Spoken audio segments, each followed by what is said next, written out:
Hi, this is Ahsan Atiq. Hi, this is Aslan Khan. And you are watching Meaningful.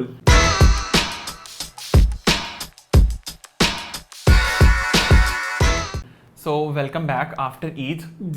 Hopefully आप सबकी ईद बहुत अच्छे से गुजरी हो. हमारी तरफ से आप सबको गुज़िश्ता ईद मुबारक. आप कैसे गुजरी?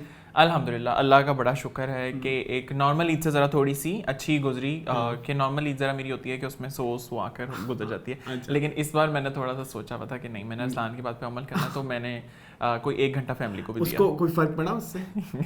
नहीं, best to be very honest, मतलब जब आपने ये सोचा कि आपने ईद मनानी है, yes. तो उससे बाकी वो ईद वाली feel I, vibes I? yes. मुझे तो आई, लेकिन जो बाकी लोग थे वो तो वही थे ना. लेकिन उन्होंने नहीं देखा होगा ना शो. उन्होंने नहीं मेरा ख्याल फॉलो किया, लेकिन ये है कि वो मेरे से तो ज़्यादा ही एक्टिव थे. लेकिन तो ये है कि सारा दिन खाते खूते गुजर जाता है. मेरी तो बड़ी बिजी गुजरी. आपकी ईद ना सिर्फ बिजी गुजरी बल्कि इबरतनाक गुजरी. क्यों? कर्बनाक गुजरी, क्योंकि आपको लोग देखते हैं शौक से फिल्में कि कुछ यूनिक करते हैं यार, let's go out and watch a movie. Arsan का ये होता है I have to go out and watch a movie. हाँ, नहीं, मेरा ये सीन था कि मेरी ईद वैसी ईद नहीं गुजरी जैसे मेरी ईद होती है. डाडो मुझे दुख भी है इस बात का, और लेकिन दुख नहीं भी है.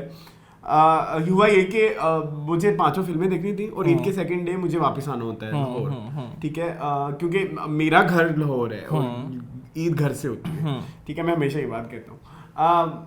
मुझे फर्स्ट डे मेरा ये था कि मैं सारी फिल्में पहले दिन देख लूँ.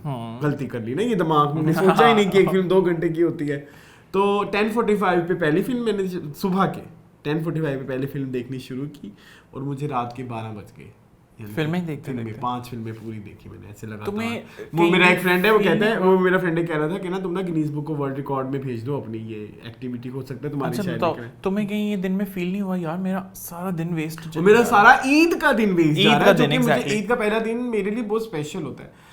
बहुत ज़्यादा फील हुआ. मैंने इसलिए कहा ना कि मेरे लिए तो बड़ी बिजी गुजरी. और मुझे ये था कि यार पहले होता था कि ना जो मूवीज़ होती है ना, जो ये रिलीज होती है ईद पे, तो ये चांद रात वाले दिन किन्हीं 2 मूवीज़ का ना शो लगा देते होते हैं. ठीक है, लेकिन इस दफ़ा उन्होंने वो भी नहीं किया ना. वो कर देते तो मेरे लिए वो बहुत ईजी हो जाता. फिर मैंने सोचा कि मैं नेक्स्ट डे आके इधर लाहौर में कर लूँ, लेकिन मेरे पास तब भी टाइम नहीं था.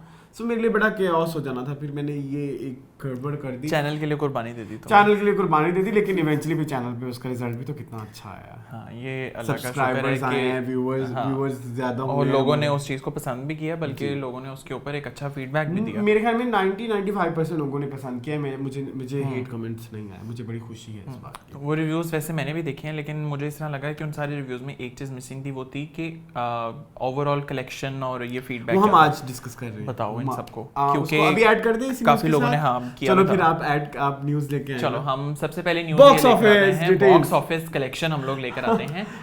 हम ये 5 मूवीज जो 5 नहीं, हम 4 कर रहे हैं. Okay. 5वीं का सीन ये है कि वो ज़्यादा चली नहीं, तो हमें कलेक्शन का पता नहीं. इसकी कलेक्शन तो है, ऐसा नहीं है. प्रॉब्लम ये है कि उसकी तो शो लिमिटेड है. ओके. और सिनेमा के जो ओनर्स हैं, मुझे लग ही रही थी वो मूवी उसका नाम ही नहीं है. उसका नाम नहीं है, बाजे दिराकी. यस. और इसके अलावा वो ज़्यादातर वो लोकल सिनेमास में हुई है, तो वहाँ पे कलेक्शन उस तरह से स्टैट्स आते नहीं है. ओके. लेकिन हम जो स्टैट्स बता रहे हैं वो ईद के 3 दिन की कलेक्शंस हैं. सबसे पहले हम जिस मूवी का नाम मतलब जिस मूवी के स्टैट्स बता रहे हैं वो है घबराना नहीं है, जिसने टोटल कमाए 3 करोड़ यानी कि 30 मिलियन ईद के 3 दिनों में. यस, ईद के 3 दिनों के हिसाब से बहुत अच्छा फिगर है. इन्होंने ईद के पहले दिन कमाए 6.8 मिलियन, क्योंकि पहला दिन ज़्यादा बिजी होता है तो लोग कम सिनेमा आते हैं. और सेकंड डे इन्होंने कमाए 11.5 और थर्ड डे इन्होंने कमाए 11.7.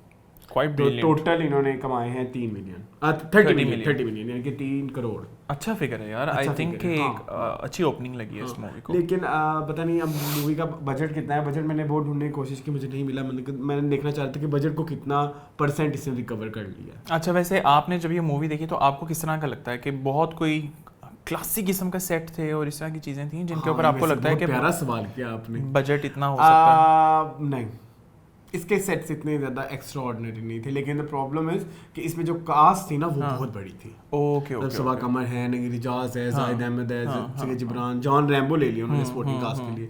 उसके बाद सुहेल अहमद भी थे. सॉरी, तो ओवरऑल हाँ मुझे लगता है कि तो कास्ट बहुत बड़ी है. लेकिन जो है ना सेट्स वैसे इतने कोई खास ज्यादातर लाइव लोकेशंस, नेचुरल लोकेशंस? नहीं, सेट्स भी थे, Sets भी थे, Alright, लेकिन alright. मोस्टली वैसे live चलो, location। वी तो रियली होप कि ये 3 करोड़ का जो बिजनेस है वो आगे बढ़ता ही जाए इनके लिए। सो नेक्स्ट मूवी का बताओ। जी, नेक्स्ट जो मूवी है हमारे पास वो है जी दम मस्तम, जिसकी सबसे ज़्यादा मार्केटिंग हुई। जितने उसने कमाए हैं मुझे लगता है उतने पैसों की तो मार्केटिंग हो गई होगी। वैसे मैंने इमरान अशरफ के कुछ वो क्लिप्स देखे हैं जब वो सिनेमाज में डांस भी कर रहे हैं जी, और एंगेज कर रहे हैं वो लोगों को अपने साथ। पता नहीं वो क्या ही कर रहे हैं, लेकिन आई एम सॉरी, फिल्म भी कर लेते, एक्टिंग भी कर लेते तो शायद फिल्म भी अच्छी हो जाती। अच्छा बताओ। पता नहीं मेरी ही बातें कितनी नेगेटिव जाएंगी, लेकिन नहीं आया ना मजा मुझे। चलो कलेक्शन तो बताओ ना। चलो मैं कलेक्शन बता अवाम का रिस्पांस भी देखते हैं। जी, ईद के 3 दिनों में इन्होंने कमाए 28.4 मिलियन, यानी कि 2 करोड़ 84 लाख। नॉट बैड यार, नॉट बैड। लेकिन मुझे लगता है कि इनका इतने ही पैसे इनकी मार्केटिंग में लग गए होंगे। ओके, पॉसिबल हो जितने सकता वो है। इन्होंने पेनिट्रेट किया है इन्होंने अपने आप को खुद, मतलब फिर आपको मुमकिन है कि अभी सबसे ज्यादा हाइप इसी मूवी की दम मस्तम। हाँ, इफेक्ट्स में भी और आफ्टर जब ईद भी आए हैं अब। खुदा पहाड़ा निकला चूहा टाइप सीन था। नहीं, लेकिन अभी तो हम सिर्फ ईद के 3 दिन बता रहे हैं ना, उसके हाँ, बाद तो हाँ, कितना दिन निकल हाँ, गए। वो तो भी गुजर और गया। अभी जो वीकेंड गुजरा है, वीकेंड पे तो ज्यादा रश होता है, लेकिन द प्रॉब्लम इज कि डॉक्टर स्ट्रेंज इवेंचुअली आ गई सिनेमास में। मैंने देखी है डॉक्टर स्ट्रेंज, उन्होंने I am dying to watch. अच्छा, टोटल उन्होंने कमाए 28.4 मिलियन। ईद के फर्स्ट दिन उन्होंने कमाया 6.5 मिलियन। ओके, सेकंड डे कमाया 11.1 मिलियन, और थर्ड डे इन्होंने कमाया, यानी कि इनकी कलेक्शन थोड़ी सी डाउन गई है 10.8, क्योंकि मुझे लगता है और ये डाउन ही जाएगी। होपफुली। तो टोटल इनका है 28.4 मिलियन। ओके, नेक्स्ट मूवी बताओ। नेक्स्ट मूवी इस पर्दे में रहने दो, जिसको जो है बहुत ज़्यादा, इसको भी उतनी कवरेज मिली जितनी ऊपर वाली 2 फिल्मों को मिली। इसमें टोटल कमाया है 19.5 मिलियन, ठीक है। और क्योंकि इसमें थोड़ा बजट, अच्छा दम मस्तम की हमने बजट की बात नहीं की। अच्छा, उसका है आपके पास फिगर नहीं है, लेकिन मैं ये कहना चाहूँगा कि बहुत पैसा लगा होगा फिल्म पे, बहुत पैसा लगा होगा शदीद। वो नज़र आता है म्यूज़िक में और सेट्स में, लोकेशंस, वार्डरोब तो खैर छोड़ दें, वो तो उन्होंने कहा कि घर से ही कपड़े ले आना, अपने कज़न की शादियों वाले वही देखेंगे। वार्डरोब पे पैसा नहीं लगा, लेकिन सेट्स वगैरह पे पैसा। लेकिन ओवरऑल यू थिंक कि मूवी एक मैसिव किस्म की थी? Massive as in investment type के सेट्स एंड ऑल दैट, बहुत लोकेशंस? बहुत इन सब में मुझे लगता है सबसे ज़्यादा बजट भी इसी मूवी का होना है। ओके, नेक्स्ट का बताओ। नेक्स्ट जो है वो है पर्दे में रहने की हम बात कर रहे थे, तो इसने टोटल कमाए हैं 1 करोड़ 95 लाख। क्यों इतने कम क्यों? क्योंकि ये मूवी इतनी पॉपुलर नहीं है आवाम के आगे। मुझे इसका पर्सनली ये भी लगा कि मैंने कुछ अपने पर्सनल फैमिली मेंबर से भी पूछा कि, बट उन्होंने ये कहा कि हम ये मूवी नहीं देखेंगे। हाँ, एक ये मूवी है, लेकिन दूसरी मैंने जैसे हमने रिव्यू में भी बात की, इस मूवी में सिनेमैटिक एक्सपीरियंस बहुत बुरा है। सिनेमैटिक एक्सपीरियंस के अलावा इस्लाम वो इस टॉपिक को नहीं देखना चाहती है अवाम। तो ये तो दुख, ये वैसे यही दुख है, ये एक दुख है। मैं अपनी फैमिली को ये कहा कि यही तो दिखाना चाहिए, यही तो था। वो दिखाना चाहने के लिए हाँ। उन्होंने फिल्म बनाई है। लेकिन इस मूवी का ये है कि ये मूवी इंडिविजुअली बहुत अच्छी है। ये अगर नेटफ्लिक्स पे रिलीज होती तो मुझे लगता है थप्पड़ फाड़ किस्म की रिलीज होगी। हाँ, नेटफ्लिक्स या अमेजॉन प्राइम वगैरह जैसे डिजिटल रिलीज होती है। ओके, लेकिन सिनेमा के इतबार से वो अच्छी मूवी नहीं थी। मैंने भी इसके एग्जांपल्स भी अपने रिव्यू में बताई थी। तो हम इसके कलेक्शन की बात कर लेते हैं। ईद के फर्स्ट डे इन्होंने अर्न किया 4.4 मिलियन, ईद के सेकंड डे इन्होंने अर्न किया 7.6 मिलियन, और थर्ड डे इन्होंने किया 7.5, यानी कि थोड़ा रिड्यूस हो गया थर्ड डे। ठीक है। नेक्स्ट, क्योंकि एक तो ये था कि ना थर्ड डे के, ईद के थर्ड डे के फौरन नेक्स्ट डे वर्किंग डे था, यानी कि फ्राइडे लोगों के ऑफिस खुले थे, तो लोगों ने सिनेमास वगैरह की तरफ रुझान कम रखा। अब लेकिन सही जो फिगर्स आएंगी ना वो सैटरडे संडे की आएंगी जो अभी क्योंकि वो एफएसएस, हाँ, तो हम नेक्स्ट वीक भी डिस्कस करेंगे। चलो हम जब तक मतलब ये है, क्योंकि मुझे लगता है कि लोग थोड़े इंटरेस्टेड होते हैं बॉक्स ऑफिस कलेक्शंस में। हाँ, अच्छा, नेक्स्ट जो है ना लास्ट मूवी है जी चक्कर, जो कि मुझे तो सबसे ज्यादा पसंद आई। मैंने तो बार कहा कि अगर आप लोगों ने चक्कर नहीं देखा, हाँ पता नहीं क्यों, ये वही नहीं, दैट्स व्हाट कहता था ना कि ट्रेलर से नहीं हम जज कर सकते। हाँ, दैट्स व्हाट वी कॉल कि ये जो है ना मतलब मार्केटिंग कितनी ज़रूरी है। मार्केटिंग ओवरऑल एक फिल्म की कामयाबी, आप देखिए कितने सारे लोग इसलिए भी नहीं गए होंगे कि क्योंकि ट्रेलर नहीं था अच्छा, उसमें हीरोइन का डायलॉग आ गया एक, तो पूरा पहला डायलॉग ही सारा हीरोइन मूवी का था ना, इसको कौन कास्ट करेगा, संकी है, फलानी है। वाकई? हाँ, इसके ट्रेलर में था, लेकिन फिल्म में शुक्र है वो डायलॉग नहीं था।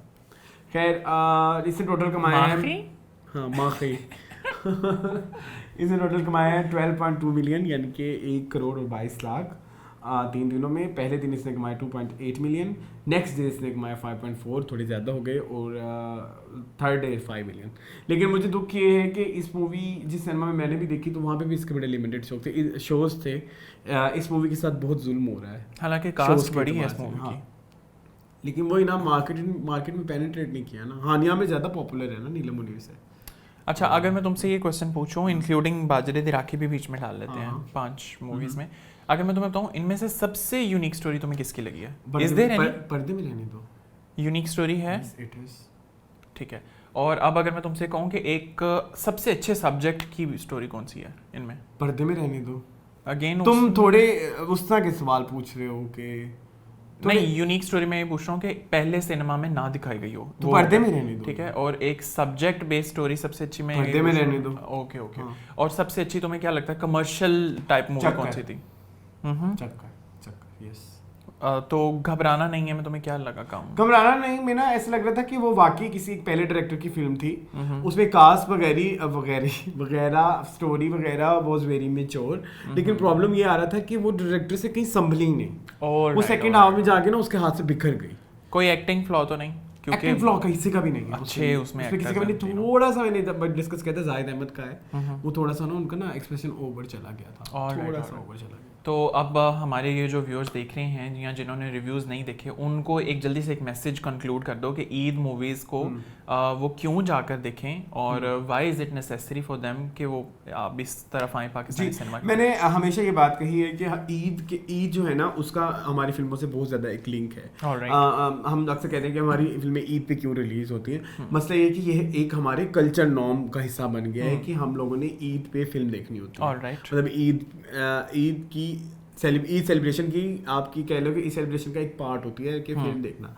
तो उस एतबार से हमारे लिए एक तो ईद पे रिलीज अगर जितनी ज़्यादा हो उतनी अच्छी बात होती है, आपके पास उतनी वैरायटी होगी। मुझे कभी इससे मसला नहीं होगा कि 5 इकट्ठी रिलीज हो गई हैं, ठीक है। लेकिन अच्छा, अगर आप लोगों को इंटरटेनमेंट चाहिए और आपने फुल फैमिली के साथ जाके इंजॉय करना है, उसमें कॉमेडी भी हो और मिस्ट्री, तो उस बार चक्कर जो है ना वो बहुत अच्छा ऑप्शन है। लेकिन चक्कर के शोज बहुत लिमिटेड है। फाइन। एक लास्ट क्वेश्चन मुझे बताओ कि अगर इनमें से किसी मूवी को OTT प्लेटफॉर्म पर जाने का मौका मिले तो आपको क्या लगता है? पर्दे में रहने दो। आई थिंक यू लाइक्ड पर्दे में रहने दो। आई लाइक पर्दे में रहने दो, लेकिन अगेन मैं बार बार वही कह रहा हूँ, वो एक टेलीफिल्म फील है, वो फिल्म की फील नहीं है। हाँ, राइट। वही एक फिल्म का ना सबसे बड़ा जो है ना कह लो कि वही एक कमजोरी थी जिसकी वजह से रह गई। लेकिन अगर वो उसमें थोड़ी वो एक सिनेमैटिक पावर होती ना, देखो जैसे दम लगा के हाइशा आती है इंडिया में, या एक और मूवी अभी रिसेंटली बधाई दो टाइप है, जो इस तरह के थोड़े कंट्रोवर्शियल टॉपिक्स होते हैं, तो उनको वो लेकिन इस तरह से बनाते जरूर है कि सिनेमा में बैठ के आप इंजॉय करोगे। हाँ, टॉपिक डेलिकेट होता है लेकिन होता मजे का। तो वो मुझे ऐसा लगता है कि उन्होंने थोड़ा सेफ प्ले किया है पर्दे के रहने दो कि जो भी डायरेक्टर और प्रोड्यूसर हैं कि जी अगर सिनेमा में नहीं चलती तो हम इसको OTT में बेच के तो अच्छे पैसे ले लेंगे। सही। तो अगर आप लोगों ने अभी तक ये मूवीज़ नहीं देखी तो I think it's the right time. Eid की वो थोड़ी ज़रा गहमा गहमी भी अब थोड़ी सी ख़त्म हो गई है, प्लस सैटरडे संडे तो आने वाला है और ट्यूसडे में हम तो ये है कि सैटरडे संडे जब आएगा तो होपफुली आप इन मूवीज़ को ज़रूर एंजॉय करें। और very less likely but Arsalan को चक्कर पसंद है, क्योंकि हमने जब मीनिंगफुल में किया था तो हमने कहा था कि हम तो चक्कर को नहीं करेंगे क्योंकि हमें ट्रेलर नहीं इतना अच्छा लगा था। लेकिन ये है कि उसके काफ़ी बरक्स चक्कर ने एक अच्छा परफॉर्म किया है। और फिर ये कि घबराना नहीं है या पर्दे में रहने दो जैसे टॉपिक्स जिनको टच करने की ज़रूरत है कि लोग उनको देखें और उनको इस चीज़ को एहसास हो, रियलाइजेशन हो, तो I think it's the right time. अच्छा भाई, आपने पूछा था टॉपिक कौन सा टॉपिक बड़ा अच्छा है जो आज पहले नहीं दिखाया गया? आपसे घबराना नहीं का टॉपिक भी वैसा था।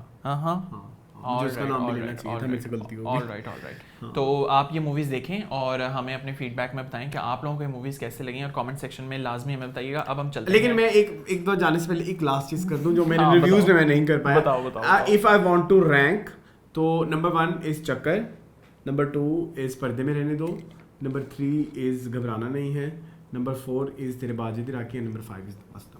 ये मेरी टॉप 5 इस तरह से। नाइस। ठीक है, तो अभी हम लोग चलते हैं नॉर्मल टॉपिक्स की तरफ। जी नॉर्मल की तरफ। ओके, सो हम लेकर आते हैं अब एक और स्टोरी आपके लिए। ये स्टोरी जो है ये एक ARY के थ्रू एक ड्रामा दिखाया जाता था सिनफियान, और सिनफियान के एक एपिसोड में आपने एक सॉन्ग मेरा ख्याल है देखा जी, तेरी मेरी दोस्त, तेरी मेरी ऐसी ठीक है। दोस्ती।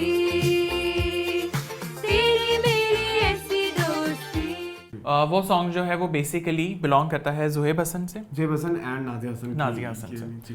तो उसके ऊपर ज़ुहैब हसन ने एक जो था उसके ऊपर मुद्दा उठाया, हाँ क्लेम उठाया कि ये सॉन्ग जो है एक तो ये कि इसको यूज़ किया गया है और हमें क्रेडिट्स यहाँ बीच में हमसे नहीं पूछा गया, परमिशन नहीं ली गई।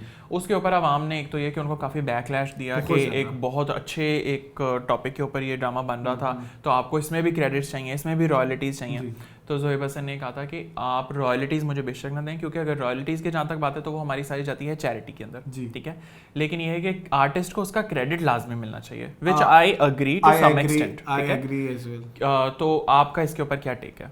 देखिए, आपको वो गाना इतना बड़ा है और आप देखें, आप उस गाने में शो क्या कर रहे हैं, आपको ग्लास से मिला तो आप ढक्कन में पानी पीना शुरू कर दिया। ग्लास था आज वाइट, तो मैंने कहा ये ना मेरी शर्ट के साथ जाता है, मैंने आज खुद लिया। अच्छा ठीक है, तो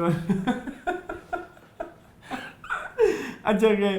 तो हुआ ये कि हम कहाँ थे, अच्छा हाँ, वो ये दिखा रहे थे कि पाकिस्तान श्रीलंका की दोस्ती, और उसमें आप देखें कितने अच्छे ऑब्जेक्टिव के लिए आपका गाना यूज हुआ है। आप ऑब्जेक्टिव देखें ना, वहाँ पे यूज किया, उन्होंने पूरा गाना भी तो यूज किया नहीं, एक दो लाइंस यूज की हैं, सबसे अच्छी है, ठीक है।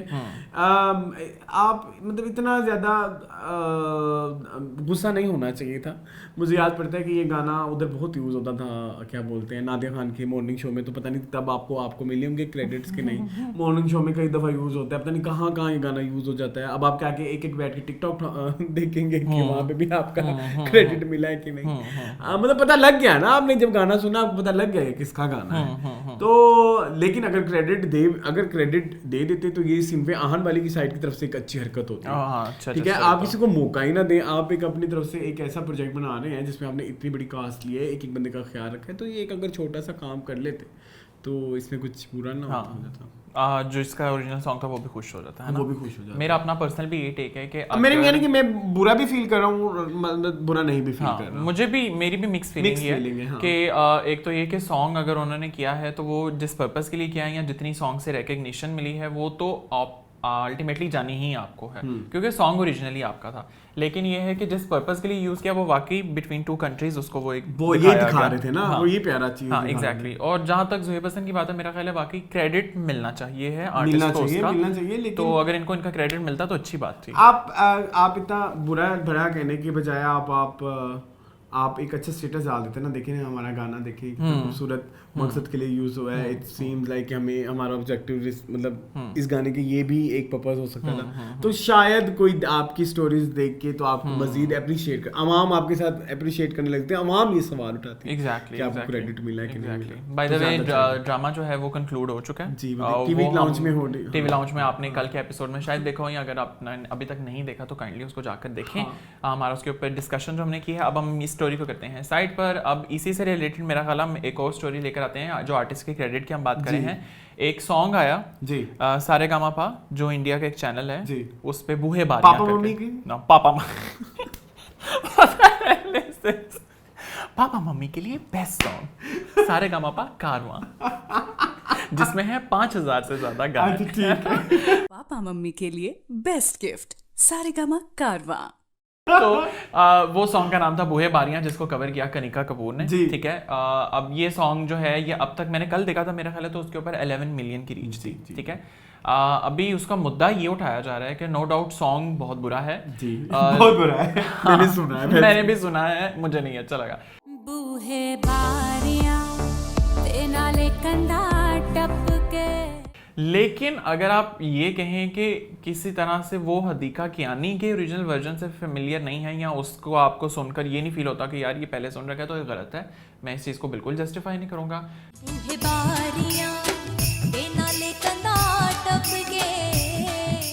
कनिका कपूर या उस पूरे इंटायर चैनल ने जो हरकत की है कि बिल्कुल क्रेडिट नहीं दिया। ओके, मुझे लगा तुम ये कह रहे हो, असल में हुआ पता है क्या है, गाना पूरा डिफरेंट है, सिर्फ हुक लाइन जो है ना, हुक क्या कहते थे उसे, जो मेन मुखड़ा कहेंगे, वो जो है वो सिमिलर है, और वो इवन लिरिक्स भी सेम है। हाँ हाँ, क्योंकि हुआ ये कि बूहे बारियां जो है ना, इंडिया ऑब्सेस्ड है बूहे बारियां से। एग्जैक्टली। आपने वो गाना सुना होगा, दिल चुरा लिया, हाँ, वो हाँ। भी बूहे बारियां है। हाँ लगा लिया मैंने तुमसे प्यार करके, फिर हम आपने वो तुम्हारे वो भी हैं। बूहे बारियां है। तुम्हारे हैं तुम्हारे सलाम हम तुम्हारे। फिर एक बीच में एक वो पंजाबी भी आया था कि ईद तेरे वास्ते। यार ये दर्शन रावल का है। हाँ। हाँ मेरी माँ ने हाँ आज- वही हाँ। वही। हे बारियां ते नाले कंधा टपके तू आ जावी हाँ। तो वो भी मतलब इंडिया इज ऑब्सेस्ड विद बूहे बारियां, करेक्ट। तो अब कनिका कपूर, अब हुआ ये कि वो ये कह रही है कि उनको लगा कि शायद ये कोई फोक सॉन्ग है। Not at all. Not at all, ये हमारी हदीका क्या नहीं का गाना है। और हदीका यानी कि मदर इसकी राइटर है। राइटर हैं जी जी, उन्होंने ये गाना लिखा है। तो मुझे तो हदीका का स्टांस बिल्कुल ठीक लगता है। तो वो आगे से कहती है कि नहीं हमने ऐसा कुछ नहीं किया। बकवास। बकवास करती है। हाँ किया है, क्यों नहीं किया यार। मेरी बात सुनो, हमने वो सॉन्ग जिन्होंने बूहे बारियां सुन रखा है ना ओरिजिनल, प्रॉब्लम है कि वो अभी तक ढीठ बन के बैठी हुई है। वो कह रही है कि नहीं जी मैंने तो कुछ नहीं किया, मतलब गाना नहीं है मैंने। चलो फिर उनको ये दिखा दो कि ये आपसे पहले ये फोक सॉन्ग कोई कर चुका है। हाँ। लेकिन उससे पहले ये फोक सॉन्ग बता देना किसने किया। नहीं, लेकिन मसला ये है कि आपको वो याद है, मैंने तुम्हारी गागर से हाँ जिस पे पानी हमने किया। इतनी लंबी हाँ बात की हाँ थी। हाँ हाँ हाँ। वो इवेंचुअली निकला था फोक सॉन्ग। हाँ। तो फोक सॉन्ग किसी का राइट नहीं होता, ठीक है। जैसे वो गाना आया था, आज कर ही ले तू वादा पहले लेके दे, वो भी एक फोक सॉन्ग है, ठीक है।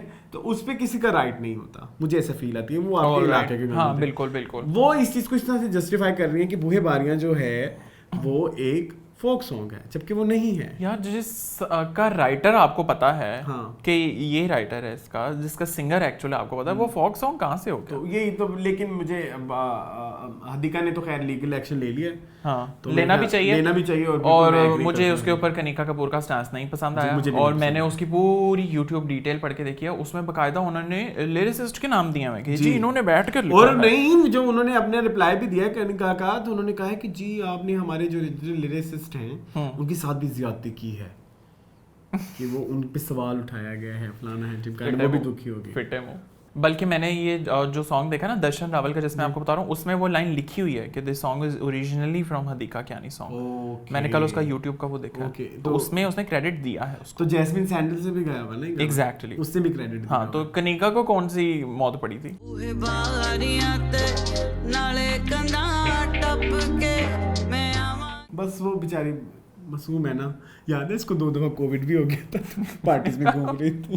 तो ये तो उसका कैलिबर है, तो छोड़ दो।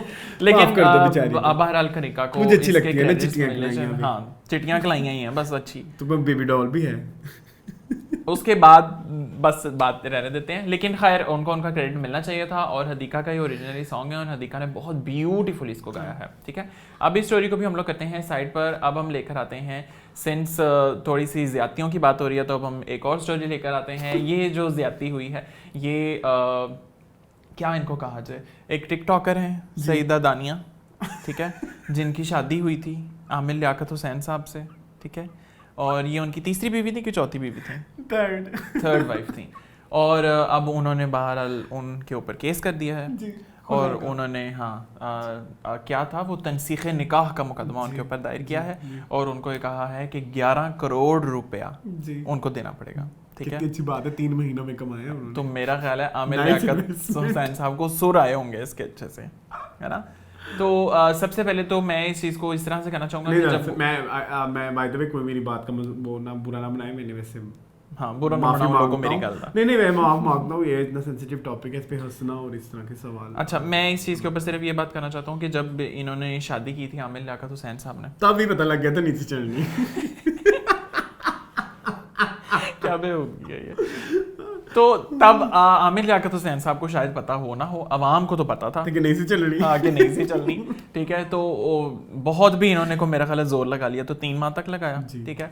अब हुआ ये है कि सईदा दानिया ने उनके ऊपर आमिर लियाकत के ऊपर ये एलिगेशंस लगाए हैं कि ये उनको ना सिर्फ अब्यूज़ करते थे फिजिकली बल्कि मेंटली और इमोशनली भी। उसके अलावा जो मुलाजिम थे उनके सामने इनकी काफ़ी हद तक अमेज़ इनका सलूक था, ठीक है। और ये उनको एक कमरे में बंद रखते थे, खाने को सही नहीं देते थे, ठीक है। और उन पर बहुत जुल्म करते थे, मारते पीटते थे इनके ऊपर। उसके ऊपर आमिर लियाकत हुसैन साहब ने कहा है कि इन्होंने सबसे पहले तो मेरे साथ झूठ बोला है। नहीं उन्होंने कोई उससे कोई रमजान में शैतान वाली भी बात की थी, ऐसा भी कुछ था? हाँ, उन्होंने ये भी कहा है कि इन्होंने मेरे साथ झूठ बोला है, इनकी आईडी कार्ड पे ये एज नहीं है, ठीक है। उसके बाद वो ये कहते हैं कि अगर मैंने इनको कमरे में बंद करके रखा हुआ था और इन पे इतने ही जुल्म हो रहे थे तो फिर इनकी टिकटॉक पे वीडियोस कहाँ से आ रही थी। ये भी सवाल बिल्कुल ठीक है। तीसरी बात वो ये कहते हैं कि इनके मनपसंद इनको खाना मिलता था बाहर से, जो भी ये कहती थी इनको मिलता था। और चौथा मेरा अपना ज़ाती ये सवाल है कि आमिर लियाकत साहब का सोर्स ऑफ इनकम क्या है जो उनको 11 करोड़ रुपए की प्रॉपर्टी उनके पास है। वो हो गया ना, कमाल ही है ना रमजान ट्रांसमिशन से। इस आम बार खाएगा, आए आम खाएगा। इस दफा रुके हैं ना पिछले कोई 10-15 सालों में। इतना पैसा हो जाता है? ऐसे पैसा हो जाता तो फिर फहद मुस्तफा ड्रामा प्रोड्यूस करी जा रहे हो। ड्रामा प्रोड्यूस करना कोई छोटी बात नहीं होती। सही कह रहे हो वैसे तुम। इस पे वैसे तुम्हारा क्या स्टैंड है? मेरा स्टैंड मैं क्या बताऊं। ठीक है, मैंने तो तब भी बोला था।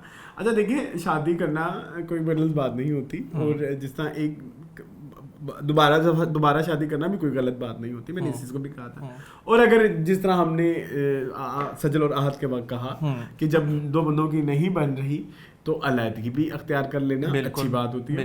लेकिन ये जो तमाशा क्रिएट किया हुआ है ना कि 18 साल की टिकटॉकर, मैं जब रोती थी तो अब क्या करोगी, जब रोगी तो तुम्हें कौन सुलाएगा? हाँ। तुम तो उन्हीं की वीडियोस देख के सोती थी ना, तो अब क्या करोगी तुम? सही बात है, बिल्कुल सही बात। ठीक है, तो इस तरह के जो ड्रामे हुए हैं, तो मैं बचपन से फैन, तो फिर मेरी फैन बेस तो खत्म हो गई ना। तो ये जो मजाक उड़ा है, और मुझे भी पर्सनली इस तरह लगता है आमिर लियाकत से ना शादियों का मजाक बना रहे हैं। जिस तरह इस मेरे नज़दीक सबसे अच्छा मैं बात बताता हूँ, सबसे मुश्किल जो रिश्ता निभाने वाला होता है ना इस जिंदगी में, वो एक मियाँ बीवी वाला रिश्ता होता है। बिल्कुल ठीक है। और वो रिश्ता होता है जो एक इंसान बनाता है। बाकी जितने भी हमारे रिश्ते जब हम पैदा होते हैं ना, वो अल्लाह की तरफ से होते हैं। मतलब हमारे बहन भाई, माँ बाप, चाचा चाचू, मतलब जब हम पैदा होते हैं तो वो हमारे साथ एक। लेकिन जो ये शादी वाला रिश्ता होता है ना, ये इंसान बनाते हैं। मुझे फील होती है, मतलब ठीक है, क्योंकि इंसानों के ये फैसले होते हैं। और मुझे ऐसा फील होता है कि ऐसी चीज़ों को बहुत ज़्यादा पब्लिकली नहीं करना चाहिए। इवन मैं बहुत ज़्यादा शादी को भी बहुत ज़्यादा सेलिब्रेट करने के हक में नहीं हूँ। वो एमन मिनाल की तरह, हाँ, कि आप करे जाएं यार, एक को पता लगे, नज़र शज़र भी लग जाती है, थोड़ा इस तरह का भी मेरा है। और लेकिन इन्होंने तो अपनी पॉपुलैरिटी के लिए यूज़ किया, अपनी शादी को भी। बिल्कुल अग्री। तो इस चीज़ से मेरा एतराज़ है। मेरा भी इस चीज़ से ही एतराज़ है कि पहले आपने अच्छे से कैप्चर किया लोगों को, जी ठीक है, रास्ता दिखाया, उसके बाद अब आप एक दूसरे के ऊपर इल्जाम तराशियों पर आ गए, वो अच्छी नहीं थी, ये नहीं था, वो नहीं था। क्योंकि मैं बात कर रहा हूँ ना कि वो रिश्ता है जो इंसान बनाते हैं, तो इट्स वेरी सेंसिटिव थिंग। हाँ, इसको जितना वो करोगे ना, जितने लोगों के ओपिनियंस ऐड करोगे, और अभी ये भी नहीं पता कि जो एलिगेशन लगाए जा रहे हैं सईदा दानिया की तरफ से, वो कितने झूठे। लेकिन मैं दुख मुझे ये है कि अब वो बेचारी को स्लीपिंग पिल्स लेनी पड़ेंगी। हाँ, क्योंकि अब शो तो वो देख नहीं सकेंगे। हाँ, शो भी नहीं देख सकेंगे, उस इंसान की शक्ल में सोएंगे कैसे? मुझे बड़ा दुख, मुश्किल है, इसका बहुत दुख है। ये आप लोग प्लीज बताएं कि अगर आप लोगों के पास इसका कोई सोल्यूशन है कि वो सोएगी कैसे। हाँ, ये सोल्यूशन बल्कि आमिर लियाकत को भी दें और सईदा दानिया को भी दें। अब हम इस स्टोरी को भी करते हैं साइड पर। अब हम लेकर आते हैं एक और स्टोरी। ये स्टोरी जो है, ये बेसिकली हमारे एक पॉलिटिशियन है एहसन इकबाल साहब जी। उन्होंने बेसिकली इमरान खान साहब का एक इंटरव्यू आपने शायद देखा हो, जो उन्होंने यूट्यूबर्स के साथ किया, ठीक है। तो उसके ऊपर एहसन इकबाल साहब ने एक ट्वीट ये किया कि अगर आप नॉन प्रोफेशनल लोगों से इस तरह का एक इंटरव्यू लेंगे तो आप नॉन प्रोफेशनल चीज़ें ही एक्सपेक्ट कर सकते हैं, जो उसका एक वो था, खुलासा था, समरी, ठीक है। उसके ऊपर हरीम फारूक जो थी, उन्होंने एक स्टैंड लिया और उन्होंने ये चीज़ मेंशन की कि सबसे पहले तो इस लाइन का क्या मतलब है कि entertainment industry is non serious और अनप्रोफेशनल जी। हम दिन रात मेहनत कर रहे हैं, ये भी उनकी एक समरी है। बल्कि इससे रिलेटेड मैं आपको एक और सवाल भी बताऊंगा कि हम दिन रात मेहनत कर रहे हैं, गवर्नमेंट फंडेड नहीं है हमारी इंडस्ट्री, गवर्नमेंट हमें सपोर्ट नहीं कर रही, हम अपने ओन पे सारे प्रोजेक्ट्स लेकर आते हैं और उनको आगे लेकर चल रहे हैं। तो why do you say that thing कि entertainment industry is non serious और अनप्रोफेशनल? अच्छा, पॉलिटिशियंस जो है ना, मेरे ख्याल में उनको अपने काम करने चाहिए rather than इस तरह की एंटरटेनमेंट पे सवाल उठाने के। मैं तुम्हें एक और इससे रिलेटेड बात बताता हूँ कि इमरान खान ने अपना इंटरव्यू शान को भी दिया है, ठीक है। और उसमें जो है, उसमें भी एहसन इकबाल ने कमेंट ये किया कि जी इनके पास अब कोई जर्नलिस्ट नहीं बचे। जर्नलिस्ट को तो आप ले गए उम्रों पे, जो आपकी जर्नलिस्ट थे, पीछे कौन रह जाएगा? ARY वाले हैं, वो फिर भी वो तो कवर कर रहे हैं, पीछे बाकी सारे जितने भी चैनलों के जर्नलिस्ट हैं वो तो आपके साथ गए हुए हैं। Am I right or wrong? I can't say. Okay ठीक है, पॉलिटिकल हो जाएगा। हाँ तो फिर उस पे शान ने उनको रिप्लाई किया कि जब कुछ साल पहले वो भी एक मॉर्निंग शो करते थे, तब भी तो कितने पॉलिटिशियन आए थे, तब मैंने इंटरव्यू किया था, तब मैं अनप्रोफेशनल नहीं था। तो यानी कि ये किस तरह की, मतलब ये इस वजह से मेरा हमारी मुल्क की सियासत है ना दिल खराब होता है कि और इवन जो ब्लॉगर्स वाला इन्होंने कहा है, क्यों नहीं ज़रूरी वो इंटरव्यू, इनसे कोई पूछे। नहीं, मैंने जो व्लॉगर्स वाला इंटरव्यू देखा है, जो वो मैंने एक यूट्यूबर्स ने घंटे का किया देखा, है, वो इतना अच्छा, वो मुझे तो अनप्रोफेशनल liked लगे। it. इवन मुझे तो वो टीवी के शो से ज्यादा अच्छा लगा जो टीवी पे आई लाइक्ड इट। जो जर्नलिस्ट करते हाँ, हैं, उसमें जर्नलिस्ट तो जातियात पे उतर आते जितना हैं। पैनल बैठा हुआ था हाँ। इंटरव्यू लेने वाला था, हाँ। I think each and everyone asked a very relevant relevant question, एक आम इंसान भी वो देख सकता है। हाँ, और आम इंसान की ही क्वेश्चन, आम ही इंसान के क्वेश्चन से। और बाकी ये एक ऐसी इंडस्ट्री बन चुकी है यूट्यूबर और जो है ना ये डिजिटल, मजाक के अलावा कि दुनिया इससे कमा रही है, आपकी अच्छी एक्सपोर्ट्स हो सकती हैं, आपको डॉलर आएगा यूट्यूब के थ्रू, कितना डॉलर आएगा आपकी वो बढ़ेगी। और आप Monetization इसको and कहेंगे अनप्रोफेशनल, तो आई एम सॉरी, अनप्रोफेशनल वो हैं जिनको आप उम्रों पे लेके गए हैं। मुझे मजीद कुछ नहीं कहना। चलो सही है, अब हम इस स्टोरी को भी करें साइड पर। जी। अब हम लेकर आते हैं एक और स्टोरी। ये स्टोरी जो है ये हम एक स्पेशल लाइटिंग में करना चाहते हैं। नहीं, अभी वो नहीं आई स्टोरी, वही story अभी ये वाली स्टोरी आई है जो हम टीवी ने। आज चलें कर लें। अच्छा जी, ये स्टोरी जो है ये बेसिकली हम टीवी का एक बयानिया है, एक जी, मौक़िफ़ है जी। कि उनका क्या मौक़िफ़ है ये बताओ। उनका मौक़िफ़ ये है कि दम मस्तम, वैसे तो जिन्होंने देख रखी है उनको पता होगा, लेकिन मैंने ये चीज़ अपने रिव्यू में नहीं डिस्कस की थी, मुझे लगा था शायद ये स्पॉइलर हो जाएगा। इररिलेवेंट नहीं, मुझे लगा कि स्पॉइलर हो जाएगा। मैं ये नहीं चाहता था कि मेरी वजह से, चलो ठीक है आप देखने जाएं या ना जाएं, लेकिन अगर आप मेरा रिव्यू देख रहे हैं तो एटलीस्ट आपको कोई स्पॉइलर ना मिले। लेकिन इमरान खान ने अपना स्पॉइलर खुद ही खोल दिया क्योंकि फिल्म नहीं ना चल रही थी। इमरान अशरफ ने सॉरी ऑलराइट ठीक है, उन्होंने अपनी टेंट की है इस फिल्म में। अच्छा ठीक, रियल लाइफ मतलब हेड शेप वो कोई टेंड की है, तो वो कोई वो भी नहीं है कि कोई इफेक्ट्स वगैरह यूज नहीं किए, प्रॉपर टेंड की हुई है यार। I think it's a good thing, हाँ, एक आर्टिस्ट लेकिन इतना डेडिकेटेड मैं ये है। कहना चाह रहा था कि हम वालों ने इस चीज़ को इस तरह से मार्केटिंग की कि first time in the history of Pakistan film industry किसने अपना हेड शेव किया है फॉर फिल्म। लेकिन मैं उन्हें कहना चाहूँगा, जो कि शमून अब्बासी ने भी कहा और ये मेरे दिमाग में भी था, लेकिन अच्छी बात है कि शमून अब्बासी ने इसके बारे में पोस्ट कर दिया कि वो ये कहते हैं, मैं आपको बताता हूँ कि दुर्ज एक मूवी आई थी जिसमें एक हमारी एक्ट्रेस हैं शहरी शाह, उन्होंने अपने बाल कटवाए थे। और ये दमस्तम से पहले दमस्तम से 2-3 साल पहले पुरानी फिल्म है। तो मैं ये कहना चाह रहा हूँ कि हम की आपने मार्केटिंग स्ट्रेटजी देखी है, फिर कितनी खूबसूरत है, उन्होंने किस तरह से यूज किए हैं ये चीजें। लेकिन स्टिल आई थिंक मैं इमरान अशरफ को इस चीज का इनफैक्ट किसी ने इनकी कमेंट पे लिखा कि आप बहुत ओवर एक्टिंग करते हैं। इमरान अशरफ इसकी पोस्ट पे जो इमरान हाशमी ने टिंड वाली लगाई ना, तो नीचे उन्होंने कहा कि आज तो बख्श दो, देखिए मैंने इतनी डेडिकेशन किया है, टिंड करा लिया है, तो आप अभी भी मुझे ओवर एक्टर कह रहे हो, तो आप हैं ओवर एक्टर। नहीं, लेकिन इतनी डेडिकेशन तो मेरा ख्याल है इसको सेलिब्रेट करना चाहिए, इसको क्रेडिट मिलना चाहिए इमरान अशरफ को। क्यों नहीं करना चाहिए? मेरे ख्याल में नहीं करना चाहिए। क्या नहीं करना चाहिए? क्या ये टिंड को सेलिब्रेट करना। मैं टेंट को सेलिब्रेट, तुमने मेरा लफ्ज़ गलत पकड़ लिया। टेंट को सेलिब्रेट करने की नहीं बात करा, मैं कह रहा हूँ कि एक अपने प्रोफेशन से या अपने आर्ट से इतना प्यार कि आप उसमें वो भी नहीं, प्रॉप भी नहीं आपने यूज़ किया, आपने अपने आप को ही उसमें डाल दिया। अच्छा, फिर मेरा ये प्रॉब्लम ये है, देखो तुम एक डॉक्टर हो तो तुम्हारी कुछ प्रोफेशनल रिक्वायरमेंट्स हैं ना, बिल्कुल है, वो पूरी करनी पड़ती है ना। बिल्कुल, हर चीज़ मतलब कोई भी अगर तुम सर्जरी करते हो आपकी चीज़ें सैनिटाइज होनी चाहिए ना, या कुछ स्पेशल प्रोसीजर हो तो आप कोई गाइडेंस वगैरह, एक कोई ना कोई कोड ऑफ कंडक्ट है ना। बिल्कुल। तो जब आप एक्टर बन रहे हो तो ये क्या आपके काम का हिस्सा नहीं है? बिल्कुल है, बट तो फिर इसको इस तरह से ऐसे कहना कि बहुत अछूता कर लिया, बाल कटवा लिए, ये कर लिया, मुझे ये पसंद नहीं है। देखो एक तो बात ये है, बाजीराव मस्तानी देखी थी? बाजीराव मस्तानी हाँ। देखी थी? अच्छा, मुझे दुख ये था कि उसने तो अपने बाल कटवाए, रणवीर सिंह ने, उसमें उसकी माँ के भी बाल कटे हुए थे, आपको याद है? उस चीज़ को तो किसी ने हाईलाइट नहीं किया, गलत किया उन्होंने। तो उसने कितनी डेडिकेशन दिखाई। हाँ। तो मैं ये कहना चाहता हूँ कि जब कोई एक एक्टर को रोल करता है तो उसको उसमें ढल जाना, ये कोई उसने बहुत बड़ा काम नहीं किया, ये उसने अपनी ड्यूटी निभाई है। देखो वो एक्टर है, उसके बाल हैं, ये उसकी खूबसूरती है, उसकी खूबसूरती में इजाफा है। तो फिर आप ना तो अगर एक रोल के लिए मैं अपने बाल कटवा लूं जो मुझे पता है महीनों बाद वापस आएंगे, हाँ। उतनी लटें और जुल्फें। आपके हैंड में था ना ये क्या कि आपने एक्सेप्ट करना हाँ, है। लेकिन तुम्हें पता है वो अक्षय लोग कुमार वो इसलिए भी तो कर कहते लेते हैं, हैं, अक्षय use कुमार का कर वो लेते याद है कि आपको आपने एक फिल्म करनी है जिसमें आपको बाल कटवाने पड़े तो आप करेंगे, वो कहते मैंने नहीं करनी, इससे अच्छा मैं 5 फिल्में और कर लूँ।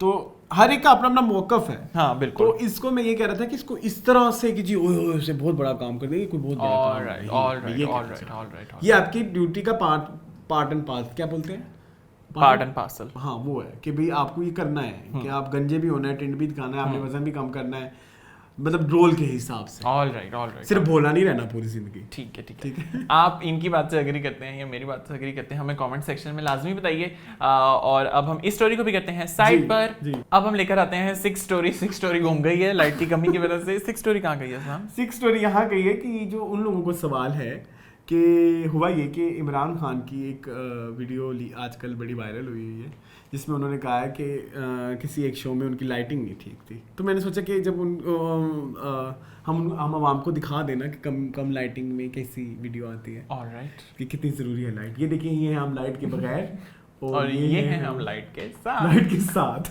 ठीक है। तो ये मसला ये था कि उन्होंने ये कहा कि वो किसी एक इंटरव्यू पे गए, शान के इंटरव्यू में, और वहाँ पे लाइटिंग और फोटोग्राफी अच्छी नहीं थी। शान का था ना, इतनी गंदी ARY की जबरदस्त फोटोग्राफी थी उसकी। तो इस बात पे आवाम को मसला हो गया कि ये क्या कह दिया उन्होंने, तो ये तो ब्राइट करे हो गया, और ये तो जी ये ब्राइट करें एक दफा पहले भी हुआ था। कहाँ पे मैं पागल हूँ, मुझे नहीं पता। तो वो ब्राइट करे है ना, तो वो तो वही मैंने उसी का ही रेफरेंस दिया, आयशा सन्ना का। हाँ जी। तो आवाम कह रही थी कि ये तो शान का, देखें कितने शान के साथ कितने लॉयल हैं, इन्होंने शान का ये कर दिया। उन्होंने शान का नहीं किया। ये एक देखें, कोई चीज क्या प्रेजेंटेबल होना भी उस बंदे का राइट नहीं है। नहीं, बिल्कुल, डेफिनेटली। ठीक है। तो आवाम क्यों एक छोटे छोटे मसलों पे चीजें उठा लेती है, एक मतलब ये आप देख रहे हो, तनकीद तो किसी भी बात पे उठ जाती है। एक इंसान जो है ना बड़ा लाचार है। व्हाट शुड आई से यार, एक तो होता है ना आप क्रिटिसिज्म करते हैं for the sake of growth जी, एक होता है criticism for the sake of criticism कि आपने सिर्फ अगले को डीमोरलाइज करना है या उसको डाउनग्रेड करना है। हमारे इस कल्चर में वो चीज़ ज़्यादा है, बहुत ज़्यादा। We don't criticize for the person's growth जी। कि मैं अगर आपको किसी चीज़ के लिए क्रिटिसाइज करूँगी, नहीं यार अरसलान ये चीज़ इस तरह से अच्छी नहीं है, अगर ऐसे हो जाए तो ज़्यादा अच्छी लगेगी, इट्स समथिंग जो कि मैं आपकी ग्रोथ में एडिशन करूँ। बट अगर मैंने एक चीज़ को सिर्फ क्रिटिसाइज करके आपको डीमोरलाइज करना है तो वो चीज़, और हमारे यहाँ कुछ कीबोर्ड वॉरियर्स भी ज़्यादा मिलते हैं आपको, तो उस चीज़ से मेरा ख्याल है ये होता है। और बाकी ये कि नो डाउट ARY वाले बेस्ट लाइटिंग करते हैं। ARY की superb lighting, I must say. चलो बस यही मैंने शो कराना था कि लाइटिंग कितनी जरूरी है। लाइटिंग बहुत ज़रूरी होती है। मैं आपको बताऊं, लाइटिंग के साथ साथ मैंने एक दफ़ा ना बज़ में तारिक अजीज़ अटेंड किया, तारिक अजीज़ साहब का शो। उसके अंदर ना किसी ने उनसे क्वेश्चन पूछा हुआ था कि आप मेकअप करते हैं, तो तारिक अजीज़ साहब ने कहा कि जब हम शो के ऊपर आते हैं ना हमारा चेहरा शाइन करता है, कैमरे के लिए शाइन अच्छी नहीं होती जी, तो हम पफिंग थोड़ी सी ये करके आते हैं, प्लस ये कि हमारे कुछ आंखें वगैरह सूजी हो तो कंटोरिंग और ये सब चीज़ें मैं करता हूँ, तो ये कैमरे की नीड होती है जी। या तो तुम हमारी तरह बन जाओ ना, ये लो दिखाओ है कुछ मेकअप, नो फिल्टर नहीं, हाँ ठीक है। अच्छा, तो ये चीज़ फिर करके दिखाओ, वरना ये चीज़ हम भी कर सकते हैं ये मेकअप वगैरह, लेकिन हम लोगों ने चूज नहीं किया उस चीज़ को। शायद हमारा चैनल जब थोड़ा सा बड़ा हो जाए तो हमारी एक प्रॉपर एक टीम हो जो जैसे ही कट आए हमारे आगे अपना शुरू हो जाए मेकअप, ठीक है, बाल हमारे सेट कर। अभी हमारा इस तरह का कुछ नहीं, अभी हम खुद टिप टॉप सेट होकर बैठते हैं, ठीक है। मेरे तो पीछे से कभी कभी बाल भी सीधे नहीं होते आज भी नहीं, मैं हाथ इस तरह पीछे करके इनकी चीजें सेट करता हूँ, ठीक है। तो चलो अभी हम इस स्टोरी को भी करते हैं साइड पर। अब हम लेकर आते हैं एक और स्टोरी। अब ये स्टोरी जो है ये हमारी एक बड़ी प्यारी सी एक्ट्रेस है Mahira Khan, living legend of Pakistan भी इनको लोग कहते हैं, ठीक है। तो इन्होंने एक रिसेंट इंटरव्यू दिया जी, उस इंटरव्यू में इन्होंने क्या कहा ये बताओ। इन्होंने कहा कि मैं जो भी फिल्म करती हूँ वो बरमूदा ट्रायंगल में चली जाती है। थोड़ा सा आवाम को इसका मैं ये भी आवाम को कहना चाहूंगा कि जब से चैनल शुरू किया है हर एक का सवाल ये होता है कि मोला जट कब आएगी, जिससे मोला जट कर रखी है उसको भी नहीं पता कि कब आएगी, तो प्लीज हमसे मत पूछें।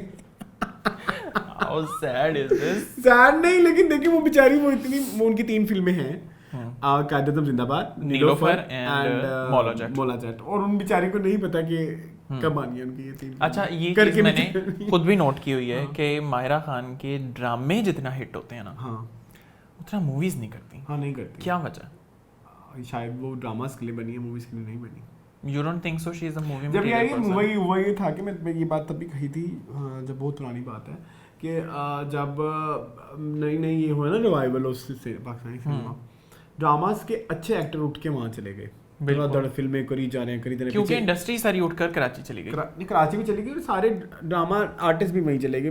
हुमायूं सईद अब फिल्में कर रहे हैं, फहद मुस्तफ़ा फिल्में, फहद मुस्तफ़ा का कौन सा ड्रामा आया कोई रिसेंट पास में? कोई भी नहीं आया. कोई भी नहीं. शरियार मुनव्वर भी अब फिल्में कर रहे हैं, मायरा खान फिल्मों में चली गई. ठीक है, तो आपने वो सारी जो इंडस्ट्री थी वो फिल्मों की तरफ कर दी. अब फिल्में आ ही नहीं रही और जो आ रही हैं वो अभी भी सब स्टैंडर्ड नहीं है और पीछे हमारा ड्रामा इग्नोर हो गया अच्छे एक्टरों की ना होने की वजह से. बिल्कुल.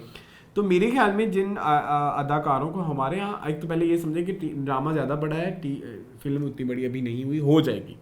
पूरी दुनिया में हालांकि रिवर्स होता है, हमारे यहाँ ये थोड़ा क्योंकि हमारे यहाँ सिनेमा देखने वाले कम है और टीवी देखने वाले ज़्यादा ज़्यादा है और इसके अलावा हमारा ड्रामा पूरी दुनिया में भी ज़्यादा बिल्कुल शौक से देखा जाता है. तो मेरा ये पॉइंट ऑफ व्यू है कि जो ये ड्रामा आर्टिस्ट जिन्होंने जो फिल्मों में गए हैं ना, उनको वक्तन फवक्तन कोई ना कोई ड्रामा ज़रूर करते रहना चाहिए, क्योंकि वही असल में वो वही है. असल में बेसिकली इनका खमीर वहीं का है और ये टीवी पे ज्यादा अच्छे लगते हैं. बहुत सारे ऐसे भी हैं जो बड़ी स्क्रीनों पे प्यारे नहीं लगे और बहुत सारी मिसालें आपको मिल जाएंगी. तो इसलिए मायरा खान जो मैं खुद भी वैसे इस चीज से एग्री मायरा खान की कौन सी फिल्म हिट है इंडिया पाकिस्तान में? कोई भी नहीं है.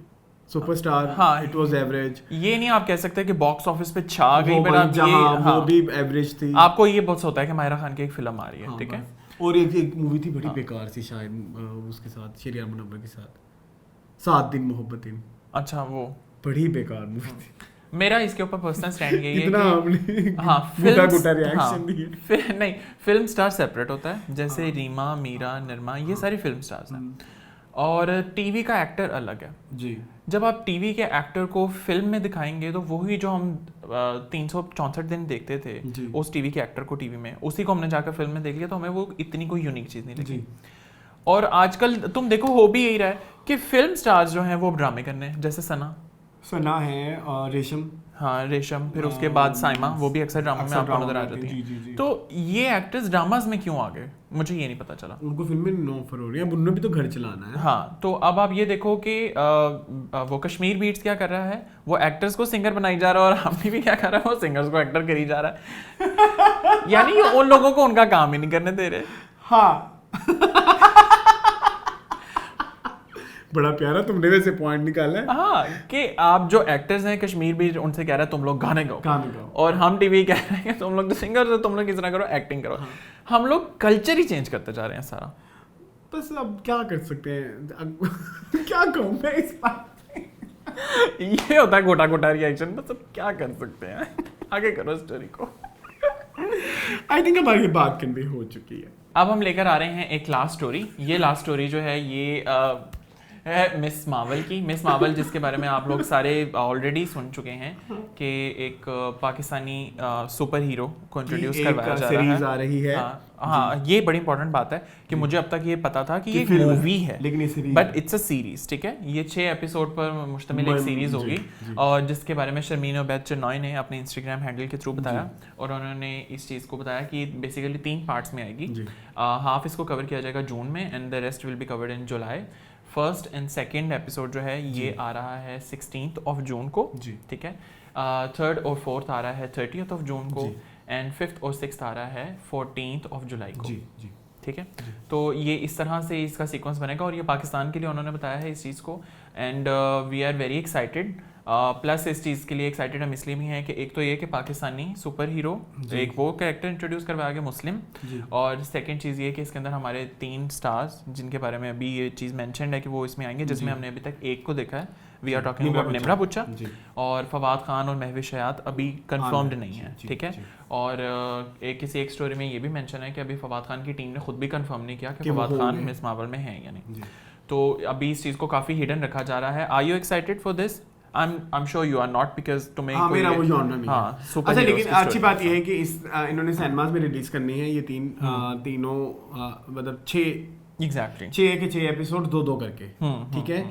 उससे ये होगा कि एटलीस्ट सिनेमा का फुटफॉल बढ़ जाएगा, हाँ, कि लोग सिनेमास की तरफ आना शुरू हो जाएंगे और सिनेमा का जो रुके हुए हैं ना कोविड के बाद से वो अब वो एक्साइटमेंट लेवल कम हो गया, तो शायद वो बढ़ जाएगा। तो उस एतबार से वो ऑफिशियली रिलीज करने लगे हैं, मतलब जो डिज्नी की ओरिजिनल प्रोडक्शन हाउसेस हैं उनके साथ मिलके जो है वो लोग पाकिस्तान में इस चीज़ को रिलीज करेंगे सिनेमास में। बाकी जो है वो जिस प्लेटफॉर्म पे आ रहा है उसकी ब्रॉडकास्ट पाकिस्तान में होती है नहीं होती, वो भी लोगों को बहुत मसले आएंगे, तो फिर पायरेसी की वजह से लोगों ने डाउनलोड करके देखना था, तो बेहतर ये है कि उन्होंने सिनेमास में रिलीज कर दिया, तो ये लोगों के लिए बहुत अच्छा हो जाएगा। तो यार मुझे ये न्यूज़ बहुत बड़ी खुशखबरी टाइप लगी। That's a fantasy too. I am also very excited, और मैं अरसलान की बात से एग्री करता हूँ कि इससे सिनेमा का जो एक है ना कंसिस्टेंसी ज़रा बढ़ जाएगी, क्योंकि 3 डेट्स में उन्होंने बताया है, तो जो लोग फॉलो करेंगे वो तो 3 डेट्स में फिर जाएंगे ही जाएंगे। सो अभी हम इस न्यूज़ को भी करते हैं साइड पर। सो अब हम लेकर आते हैं अपना लास्ट एक सेगमेंट, सेकंड लास्ट एक सेगमेंट जिसमें हम लोग करते हैं मूवी ऑफ द वीक जी। So movie of the week में इस बार हमारे पास मूवी है, आपके पास एक है, मेरे पास एक है जी। आप आपने देख ली गंगूबाई? मेरे पास जो मूवी थी वो नेटफ्लिक्स पे आने का मैं वेट कर रहा था। आई वाज वेटिंग कि मैं इसको एक अच्छे प्रिंट में देख सकूं। सो मेरी जो मूवी है वो है Gangubai. I have seen it, it's a brilliant movie. किसी से डरने का नहीं, ना पुलिस से, ना एमएलए से, ना मंत्री से, ना भड़वों से किसी। अच्छा, मैंने भी देखी थी पहले, तब मुझे बस मैंने उड़ती देखी थी, मुझे ठीक लगी थी, मुझे 1 लाइनर तक पता लग गया था। इधर मैंने देखी है, मुझे ऐसा फील हुआ है कि वो भी एक सिनेमैटिक एक्सपीरियंस था, वो टीवी पे मजा नहीं आया। यस, आपको भी लगी ये बात? हाँ, लेकिन मैंने देखी टीवी पे। लेकिन आपको लगा ना कहीं के जो है ना मिसिंग थी वो चीज, कुछ मिसिंग था ना, क्योंकि संजय लीला बंसाली का जो एक वो ग्रैंड सा होता है ना, वो आपको जैसे मैं अक्सर कहता हूँ बाजीराव आप जो सिनेमा में देख के आए उन्हें जो मजा आया ना वो टीवी पे देखने का नहीं आता। अग्री, रामलीला के कुछ सीन्स ऐसे मैंने रामलीला सिनेमा में देखी थी, जब वो घड़ा गिरता जा रहा था। आपको याद होगा, हम दोनों ने इकट्ठी देखी थी। अच्छा, आप साथ थे? जी, आप मेरी टिकट लेके खड़े हुए थे, पीछे से हम आए और सही आए थे, याद आया आपको? अच्छा, हाँ, मुझे याद आ गया। याद नहीं आ रहा था कि मैंने मूवी किसके साथ पद्मावत का भी ऐसा सीन था। तो मैं थोड़ा सा निराश हूँ गंगूबाई से, खुद अपनी हरकत से ना। कौन सी हरकत? गंगूबाई पाकिस्तान में आनी कैसे थी? हाँ, नहीं आ सकते थे, तो तुम्हें पता है फिर। हाँ, इंडिया तो अभी नहीं है ना, फिल्म नहीं रिलीज करा। सेकंड मैंने मूवी देखी थर, वो बहुत अच्छी है, आप जरूर देखें। इज इट थर? ओके, पाकिस्तान में जगह है ना रेगिस्तान, हाँ, थर थल, हाँ, तो उसी से आया है ये। हाँ, डेजर्ट्स मैंने पढ़ रखे हैं।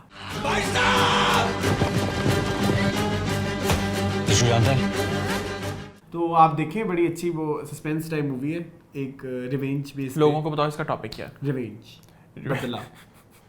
रिवेंज स्टोरीज, इसको यही बोलते हैं। बिल्कुल सही बात है, यही होता है। हाँ, रिवेंज मिस्ट्री। हाँ, मैं तुम्हारी वो उस बात पे अटक गया था कि मैं इंग्लिश में कुछ कहूँ तो लोगों को फनी लगता है। हाँ, ये पता नहीं क्यों ऐसे लगता है, ये लोगों को ना बताओ ये बात लेकिन सच है।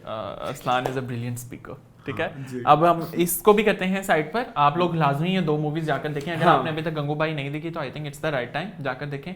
और थर जो है वो मैं ज़रूर जाकर देखूंगा घर, क्योंकि मुझे इस मूवी से थोड़ी रिजर्वेशन थी, लेकिन मुझे टीम ने बताया है कि एक अच्छी मूवी है, सो आई शुड वॉच। थोड़ा सा पता लगने तो हमने एक स्टाफ रखा हुआ है बड़ा सारा। अच्छा, खैर, अब जो है अब हम करते हैं मीन कमेंट्स। चलो मीन कमेंट्स। सबसे पहले जो है द ब्यूरो लेसन कहते हैं, हम ग्लिसरीन लगाकर बाहर गए थे, हम भांबड़ बनकर वापस आ गए हैं। What is this Bhambar Ehsan? I really love when Ehsan goes beyond the script and utter such words. This thing is like sprinkling extra chaat masala over some chaat.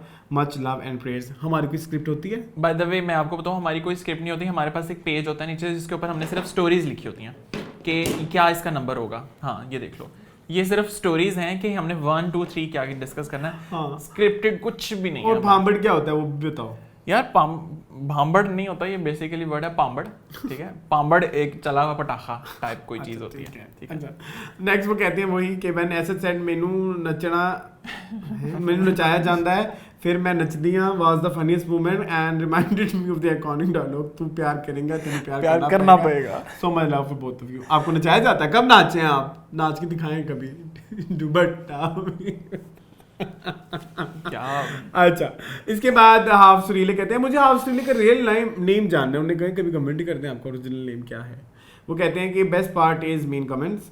फिर इसके बाद हाफ रिले का कोई कमेंट नहीं है। अच्छा, इसके बाद अमीर मिर्ज़ा हैं, वो कहते हैं Mishi Khan made a brilliant statement, what democracy in the words of your current PM, you are beggars not choosers.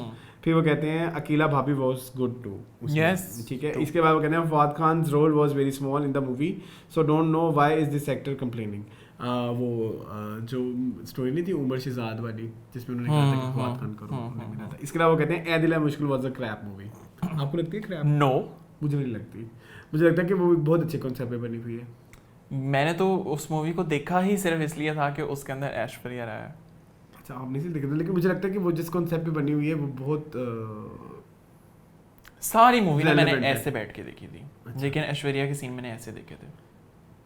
नहीं तो Even सारी जो मूवी ऐसे देखी थी तो ये भी तो ऐसे देखे ना। आप नीचे देख रहे थे, स्माइल किया मैंने। अच्छा ठीक है। इसके बाद अमाद अली कहते हैं यार स्किन केयर में मैं बिल्कुल भी कुछ नहीं करता, जस्ट फेस वॉश और मेरी स्किन बहुत अच्छी है, फिर भी आप बहुत लकी हैं। लेकिन इसके बाद कहते हैं कदूरी साहब की बेवा में सबसे फेवरेट करेक्टर रूह अफ़ज़ा है, मोस्ट फेवरेट करेक्टर। फिर वो रोने भी लगे हैं इस बात पे थोड़ा सा। क्या हुआ है?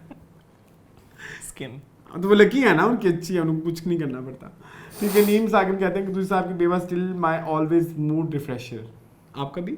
यस। इसके बाद सलमान ज़ेर कहते हैं हाँ I guess it's clear that Ehsan का डायरेक्टर कौन है, and Arsalan your denim shirt is so good. Thank you so much. आपने मेरी ईद लुक्स देखी हैं?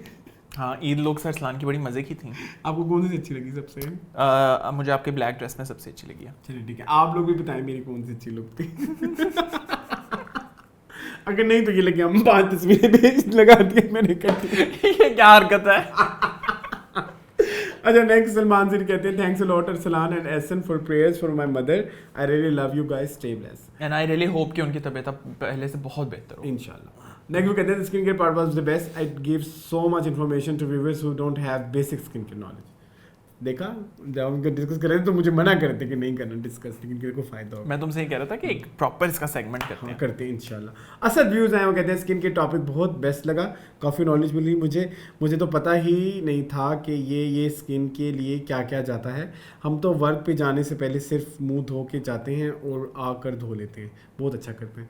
फिर इसके बाद वो कहते हैं यार मुझे बहुत बुरा फील होता है जब कोई ये कहता है कि इकेबज़ ने फ़लाँ न्यूज़ फ़लाँ की शो से ली, या उसने पहले अनाउंस की। It's not fair. एक न्यूज़ है सोशल मीडिया प्लेटफॉर्म लगा रहा होता है, न्यूज़ तो न्यूज़ है, वो किसी भी सोर्स से मिले। I agree with him as well. चलो, थैंक यू सो मच आपका इतनी कंसिस्टेंसी से हमें इतना प्यार देने के लिए और कमेंट्स करने के लिए, एंड आई रियली होप कि आप इसके बाद और कमेंट्स करेंगे और हमारे साथ इसी तरह यूं ही एंगेज रहेंगे जी। So this was all. आप कोई लास्ट मैसेज है तो काइंडली इनको दें। बाय द वे गर्मियां बड़ी शदीद आ गई हैं गर्मियाँ, और पानी शानी पिए और बस। मैं क्या कहूँ, मुझे याद नहीं पड़ रहा कुछ। ठीक है। अच्छा, या इस Blank मेरा हो गया अपना मैं। भी यही आपके साथ कंक्लूजन होगा कि अभी गर्मियां जो है वो पहले से बढ़ रही हैं, तो keep your self at least well hydrated. अगर आपको बहुत ज़्यादा ये चीज़ें नहीं करें, लेकिन अपने पास एटलीस्ट एक ठंडी पानी की बोतल रखें ताकि आप हाइड्रेट रह सकें। ठीक है। और इसके साथ ही अपना बहुत सारा रखें ख्याल। ईद गुजर चुकी है, रमज़ान गुजर चुका है, अपने पेट पर जुल्म मत कीजिएगा जी, ये मैंने भी कि रमज़ान में ज़रा बहुत तो आपको पता है तो बहुत लोग हॉस्पिटल गए हैं। हाँ एग्जैक्टली, बहुत लोग हॉस्पिटल गए। हाँ, तो अपना थोड़ा सा ज़रा केयर करें, अपनी थोड़ी सी ख्याल रखें, लेकिन खाना पीना भी अपना भरपूर रखें। और यूं ही हमारे चैनल को प्यार देते रहें, हमारे चैनल को यूं ही लाइक शेयर सब्सक्राइब कमेंट्स लाजमी करते रहें। मज़ीद इस तरह के वीडियोस देखने के लिए मेरे चैनल को सब्सक्राइब कीजिए। Thank you for watching this video. मुझे और एहसन को दीजिए इजाज़त। अल्लाह हाफिज़।